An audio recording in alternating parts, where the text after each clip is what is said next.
ان 14 نوزائیدہ بچوں کے تو ابھی نام بھی نہیں رکھے گئے تھے۔ ان میں سے بیشتر کی تو ماں نے شکل بھی نہیں دیکھی تھی۔ یہ بچے قبل از وقت پیدا ہوئے تھے، اسی لیے انکوبیٹر پہ تھے۔ پوری قوم اور 14 مائیں اب بھی انکوائری رپورٹ کی راہ تک رہی ہیں۔ کیا یہ رپورٹ زخموں پر مرہم رکھ پائے گی یا نئے زخم چھوڑ جائے گی؟ ابھی تک ایک استعفیٰ بھی نہیں آیا۔ کیا ہمارا ضمیر مر چکا ہے؟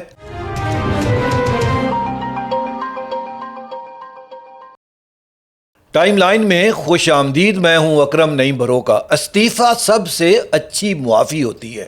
اسلام آباد کے Pakistan institute of medical sciences یعنی پیمز کی تیسری منزل پر واقع نرسری میں جو آگ لگی وہ کمرہ تھا کیا؟ وہ نوزائیدہ بچوں کا وہ وارڈ ہے جسے نرسری یا NICU کہا جاتا ہے۔ وہاں وہ بچے رکھے جاتے ہیں جو وقت سے پہلے پیدا ہو جاتے ہیں یا جن کے پھیپھڑے ابھی پوری طرح کام نہ کر رہے ہوں، انہیں انکوبیٹر میں رکھا جاتا ہے۔ یہ ایک شیشے کا بند ڈبہ ہوتا ہے جس میں گرمی اور نمی قابو میں رکھی جاتی ہے، اور ہر انکوبیٹر کے ساتھ آکسیجن کا ایک پوائنٹ ہوتا ہے۔ اس وقت اس نرسری میں 15 نوزائیدہ بچے موجود تھے۔ 14 جان بحق ہو گئے۔ ایک بچہ زندہ نکال لیا گیا اور اسے ایک ڈاکٹر نے کھڑکی سے نکالا۔ اور اس کے بعد کیا ہوا؟ وزیر اعظم نے فوری تحقیقات کا حکم دے دیا۔ سابق سیکریٹری داخلہ شاہد خان کی سربراہی میں ایک اعلیٰ سطحی کمیٹی بھی بنا دی گئی۔ اسلام آباد کی انتظامیہ نے الگ سے ایک فیکٹ فائنڈنگ کمیٹی بھی بنائی ہوئی ہے اور اسے 24 گھنٹے کی مہلت دی ہے۔ بچوں کا یہ وارڈ سیل کر دیا گیا ہے اور CCTV فوٹیج بھی محفوظ کر لی گئی ہے۔ ایک سیکریٹری کو ہٹا دیا گیا، 2 کمیٹیاں بنیں، ایک وارڈ بھی سیل ہو گیا۔ نہ وزیر صحت نے استعفیٰ دیا، نہ ڈاکٹر سکندر نے۔ ڈاکٹر سکندر پیمز کے چیف ایگزیکٹو ہیں اور پرسوں قومی اسمبلی میں صحت سے متعلق کمیٹی کا ایک اجلاس ہوا اور وہاں ایک بات ریکارڈ پر آئی ہے۔ کمیٹی کی رکن عالیہ کامران نے کہا کہ پیمز کے ایگزیکٹو ڈائریکٹر اور وزیر صحت دونوں کو مستعفی ہو جانا چاہیے، اور یہ کہ اتنے بڑے واقعے کے بعد یہی شریفانہ بات ہے۔ اور انہوں نے جو جملہ کہا وہ میں دہرانا چاہتا ہوں کیونکہ وہ کسی سیاسی بیان کی زبان میں نہیں آیا تھا۔ انہوں نے کہا کہ مائیں اپنے بچے 9 مہینے پیٹ میں رکھتی ہیں، پھر انہیں جنم دیتی ہیں، اور پھر ان کے بچے کے ساتھ یہ ہوتا ہے۔ اور اسی کمیٹی نے یہ بھی کہا کہ اسے اس بات کا کوئی ثبوت نہیں ملا کہ آگ کسی پرانے ایئر کنڈیشنر سے لگی تھی۔ اس واقعے کی ابھی تک 2 سرکاری رپورٹس موجود ہیں اور وہ دونوں ایک دوسرے کی نفی کرتی ہیں۔ پہلے پیمز انتظامیہ کی ابتدائی رپورٹ سنیے۔ اس میں لکھا ہے کہ آگ 6:38 پر صبح کے نرسری کے اندر ایک چنگاری سے شروع ہوئی، اور چونکہ ہر انکیوبیٹر کے ساتھ آکسیجن کا پوائنٹ بھی لگا ہوتا ہے اس لیے سیکنڈز میں یہ ایک بڑی آگ بن گئی۔ 6:39 پر ایک زوردار دھماکہ ہوا اور چھتیں گر گئیں۔ رپورٹ یہ بھی کہتی ہے کہ ڈیوٹی پر موجود 2 ڈاکٹرز اور 2 نرسز فوراً حرکت میں آئیں۔ سیکیورٹی کا عملہ بھی وہاں پہنچ گیا اور انہوں نے 2 بار اندر جانے کی کوشش بھی کی۔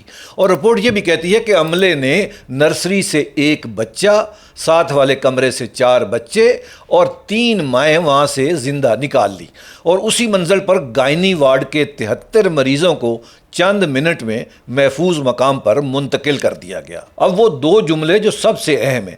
رپورٹ کہتی ہے کہ ہاسپٹل میں موجود 35 فائر ایکسٹنگوشرز یعنی آگ بجھانے والے آلات سب استعمال کیے گئے، اور رپورٹ یہ بھی کہتی ہے کہ تمام ایمرجنسی ایگزٹ کھلے اور فعال تھے۔ اور اب ہم آتے ہیں فائر بریگیڈ کی رپورٹ کی طرف۔ اس میں لکھا ہے کہ وہاں آگ سے بچاؤ کے انتظامات ناکافی تھے۔ اس میں یہ بھی لکھا ہے کہ ایمرجنسی ایگزٹ مستقل طور پر بند تھا، اور اس میں یہ بھی لکھا ہے کہ نکلنے کے راستوں میں رکاوٹیں موجود تھیں۔ اور اسی رپورٹ میں یہ بھی لکھا ہے کہ ابتدائی کارروائی کے دوران پیمز کے سیکیورٹی عملے نے فائر فائٹرز کو رکاوٹ ڈالی، ان کو اندر نہیں آنے دیا گیا۔ اب ان دونوں کو ذرا ساتھ رکھ کے دیکھتے ہیں، دونوں سرکاری ہیں۔ ایک سرکاری کاغذ یہ کہتا ہے کہ دروازے کھلے تھے، اور دوسرا سرکاری کاغذ یہ کہتا ہے کہ وہ مستقل بند تھے، اور تیسری آواز ان لوگوں کی ہے جو وہاں موجود تھے۔ ایک باپ عالم زیب نے، جس کا اپنا بچہ ایک دوسرے وارڈ میں تھا اور وہ بچ گیا، اس نے بتایا کہ اس نے اس وارڈ میں داخل ہونے کی کوشش کی جہاں یہ آگ لگی ہوئی تھی، مگر دروازہ مقفل تھا۔ اور سینیٹر شیری رحمان نے وارڈ کا دورہ کرنے کے بعد یہ لکھا کہ لوگوں کو کھڑکیاں توڑ کر کودنا پڑا، ایمرجنسی گیٹ بند تھا، آگ بجھانے کا سامان کام نہیں کر رہا تھا، اور طبی عملہ موجود ہی نہیں تھا۔ شیری رحمان نے یہ بھی لکھا کہ وہ ہوتی تو موقع پر ہی استعفیٰ دے دیتی۔ مشہور خبر رساں ادارے AFP کی رپورٹر نے کئی گواہوں سے بات کی جن کے ہاتھ اور چہرے دھوئیں سے سیاہ تھے، اور انہوں نے کہا کہ وہ گھنٹوں مدد کا انتظار کرتے رہے اور آخرکار خود کھڑکیاں توڑ کر اندر جانے کی کوشش کی۔ اور آگ لگنے کی وجہ پر بھی ایک نہیں کئی سرکاری بیانات ہیں۔ ریسکیو ذرائع کا یہ کہنا ہے کہ ایئر کنڈیشنر کا کمپریسر پھٹ گیا۔ وفاقی وزیر صحت مصطفیٰ کمال نے بھی ایئر کنڈیشنر کا ہی ذکر کیا۔ پیمز کی اپنی رپورٹ نے کمپریسر کے دھماکے اور شارٹ کٹ سرکٹ دونوں کو مسترد کر دیا اور کہا کہ انکیوبیٹر کے ساتھ لگا ایک نیبولائزر پھٹ گیا تھا۔ اور قومی اسمبلی کی کمیٹی یہ کہتی ہے کہ پرانے ایئر کنڈیشنر والی بات کا کوئی ثبوت نہیں ہے۔ یہ 4 مختلف بیانات ہیں، جی ہاں، اور ان سب کے اندر ایک بات پر سب متفق ہیں، آکسیجن نے ایک چنگاری کو سیکنڈز میں دھماکہ بنا دیا تھا۔ نہ وزیر صحت نے استعفیٰ دیا، نہ ڈاکٹر سکندر نے۔ اب میں ذرا آپ کو باہر کی دنیا میں لے جانا چاہتا ہوں کہ دنیا میں کیا ہوتا ہے جب ایسے واقعات ہو جاتے ہیں، اور پہلی مثال ہمارے اپنے خطے کی ہے۔ یہ 70 سال پرانی بات ہے، 25 نومبر 1956 کی۔ بھارت کی ریاست تامل ناڈو کے مقام آریولور کے ایک قریب ایک ریل حادثہ ہو گیا اور 150 سے زائد لوگ اس میں مارے گئے۔ اس وقت بھارت کے وزیر ریلوے لال بہادری شاستری تھے، جو بعد میں بھارت کے وزیر اعظم بھی بنے، اور یہاں ایک تفصیل جاننے کے قابل ہے۔ اس واقعے سے 3 مہینے پہلے بھی ایک ریل کا حادثہ ہوا تھا، اور شاستری نے اس وقت بھی اپنا استعفیٰ پیش کیا تھا، مگر اس وقت کے وزیر اعظم نہرو نے وہ استعفیٰ قبول نہیں کیا تھا۔ اب دوسرے حادثے کے فوراً بعد انہوں نے اصرار کیا، شاستری نے اصرار کیا، اور استعفیٰ اس کا منظور ہو گیا۔ اور ان کا موقف یہ تھا کہ حادثہ انہوں نے تو نہیں کیا، مگر جس محکمے کے وہ ذمہ دار ہیں اس میں یہ ہوا ہے، اور اس کی اخلاقی ذمہ داری تو ان پر ہی ہے۔ اور اس کے استعفے کے بعد نہرو نے پارلیمنٹ میں کہا کہ وہ یہ استعفیٰ اس لیے قبول کر رہے ہیں کہ اس سے آئینی روایت قائم ہوگی، اس لیے نہیں کہ شاستری کسی طرح ذمہ دار ہیں۔ یعنی وہاں یہ سمجھ لیا گیا تھا کہ استعفیٰ سزا نہیں ہوتا، استعفیٰ ایک روایت ہوتی ہے۔ اور یہ بات میں اس لیے بتا رہا ہوں کہ ہمارے ہاں یہ کہا جاتا ہے کہ استعفیٰ دینا مغرب کی روایت ہے، ہمارے کلچر میں یہ نہیں ہے، یہ درست نہیں ہے۔ لال بہادر شاستری متحدہ ہندوستان میں پیدا ہوئے تھے، وہ اسی سیاسی ماحول کی پیداوار تھے جس سے ہمارے اپنے بانی نکلے، یعنی یہ روایت اسی بر صغیر میں موجود تھی، اور 70 برس میں سرحد کی دونوں طرف سے یہ روایت پھر چھوڑ دی گئی۔ نہ وزیر صحت نے استعفیٰ دیا، نہ ڈاکٹر سکندر نے۔ اور دوسری مثال ہے جنوبی کوریا کی، اور یہ زیادہ پرانی نہیں ہے۔ 16 اپریل 2014 کو جنوبی کوریا میں سیول نامی ایک مسافر بحری جہاز ڈوب گیا۔ اس پر 476 لوگ سوار تھے، اور ان میں سے زیادہ تر ایک اسکول کے طالب علم اور ان کے اساتذہ تھے۔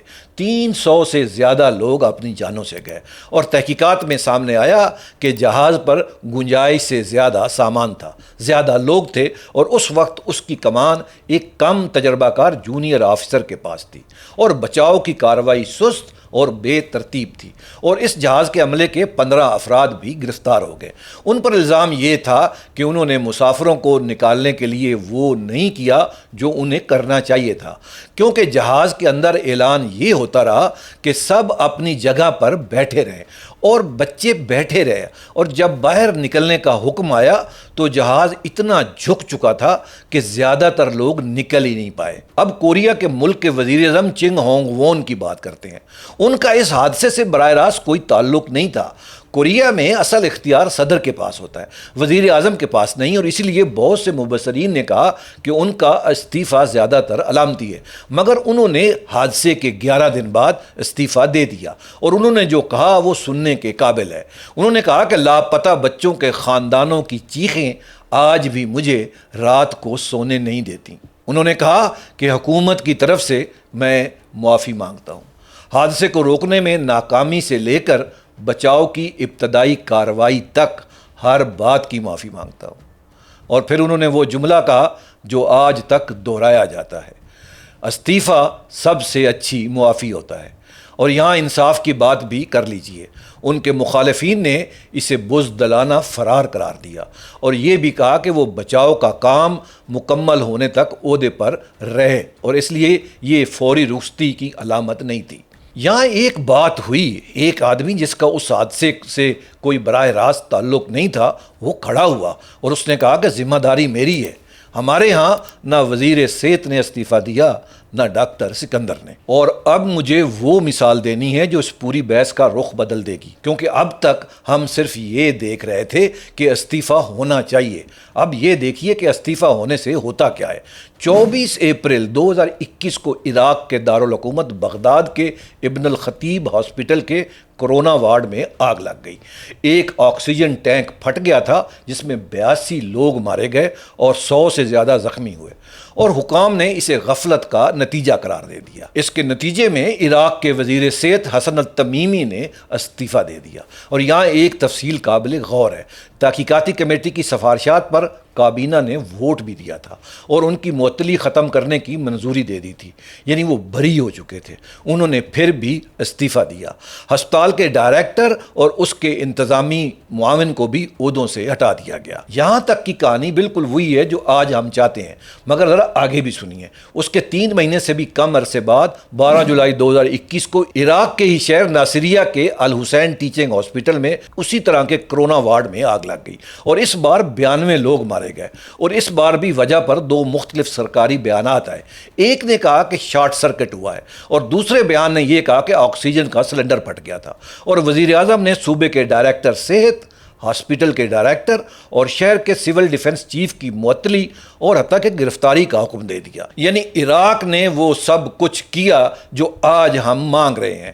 وزیر گیا، افسر گرفتار ہوئے، اور 3 مہینے بعد 92 لوگ اور جل گئے۔ اور یہی بات ہمارے پڑوس میں ہوئی، اور بڑی حال کی بات ہے، آپ حیران رہ جائیں گے۔ 9 جنوری 2021 کو بھارتی ریاست مہاراشٹر کے ضلع بھنڈارا کے سرکاری ہاسپٹل کے نوزائیدہ بچوں کے وارڈ میں آگ لگی۔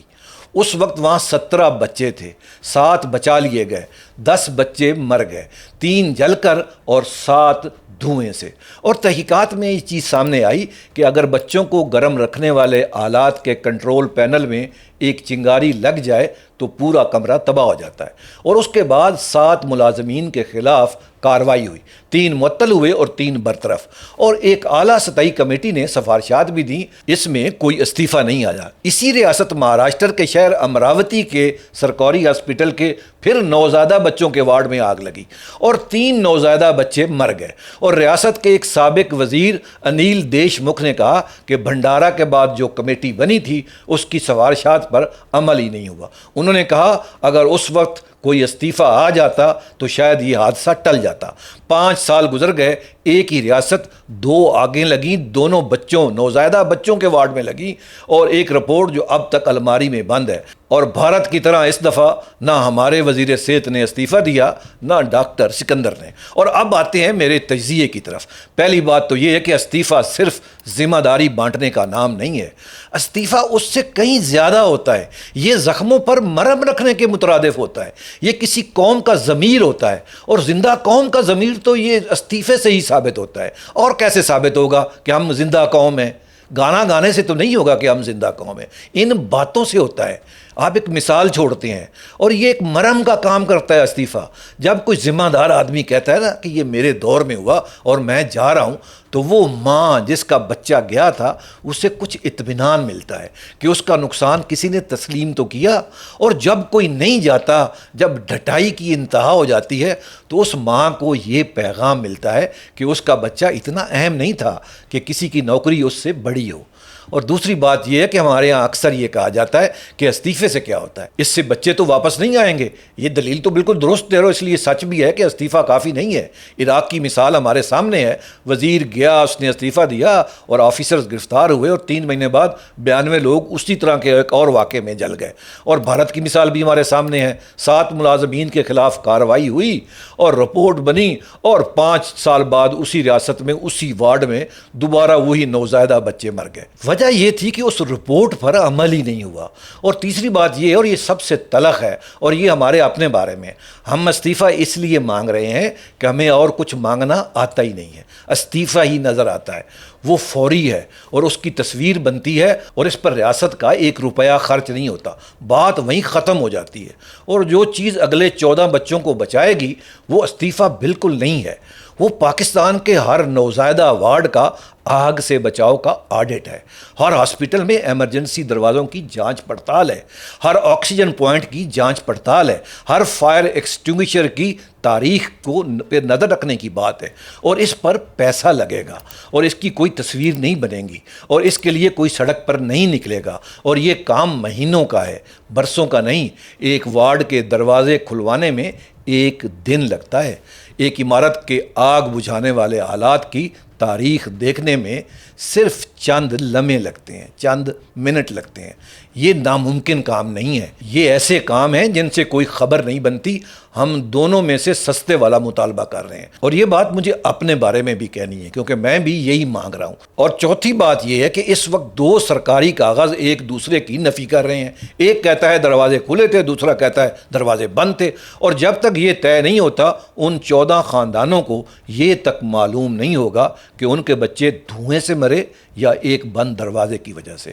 اور یہ فرق ان کے لیے پوری زندگی کا ایک روگ ہے، کیونکہ دھواں ایک حادثہ ہے اور بند دروازہ ایک غفلت ہے۔ کسی نے وہ دروازہ بند تو کیا ہوگا، کسی وجہ سے کیا ہوگا، اور وہ وجہ کاغذ پر کہیں لکھی بھی تو ہوگی، اور وہ 14 مائیں یہی تو جاننا چاہتی ہیں۔ نہ کسی معاوضے کا اعلان ہوا، نہ تعزیتی پیغام تک دیا گیا، صرف یہ کہ اس صبح وہ دروازہ کھلا تھا یا بند تھا۔ اب 2 چیزیں ہیں جن پر ہماری نظر رہے گی، پہلی یہ کہ کیا شاہد خان کی کمیٹی کی رپورٹ عوام کے سامنے آتی ہے یا صرف اس کا کچھ حصہ جاری ہوتا ہے، اور دوسری کیا ملک کے باقی سرکاری ہاسپٹلز کے نوزائیدہ وارڈوں کا کوئی آڈٹ شروع ہوتا ہے، کیونکہ اصل جواب تو اسی میں شامل ہے۔ آج پمز کے وہ 14 بچے واپس تو نہیں آئیں گے، مگر وہ ہمارے قومی ضمیر پر ایک سوالیہ نشان ضرور کھڑا کر کے گئے ہیں۔ امید ہے کہ آج کا ولاگ آپ کو پسند آیا ہوگا۔ میں نے تمام سورسز بھی ڈسکرپشن میں ڈال دیے ہیں۔ اپنے میزبان کو اب اجازت دیجیے، اللہ نگہبان۔